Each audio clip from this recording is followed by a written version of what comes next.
ഇന്ത്യക്ക് സ്വാതന്ത്ര്യം കിട്ടുന്നതിന് മുമ്പുള്ള ഒരു അത്തർ പരിചയപ്പെടുത്തി തന്നാലോ ഹബീബി ഫള്ളൈ.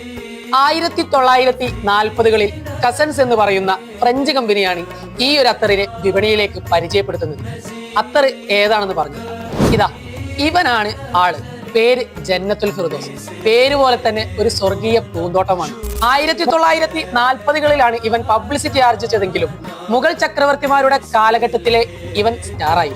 പിന്നീട് രാജാക്കന്മാരിൽ നിന്നും മുഗൾ ചക്രവർത്തിമാരിൽ നിന്നും കൈമാറി ബ്രിട്ടീഷുകാരുടെയും ഫ്രഞ്ചുകാരുടെയും കയ്യിലെത്തിയതോടുകൂടെ ഇവന് വലിയ രീതിയിൽ പബ്ലിസിറ്റി ലഭിച്ചു. 80-90 കാലഘട്ടത്തിൽ ജീവിച്ചിരുന്ന എല്ലാവർക്കും സുപരിചിതമാണ് ജന്നത്തുൽ ഫിർദൗസ് എന്ന് പറയുന്ന അത്തർ.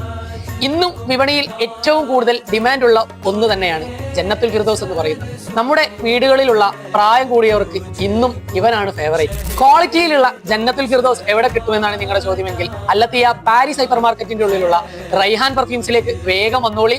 ജന്നത്തുൽ ഫിർദൗസ് കൊണ്ടുപോയി.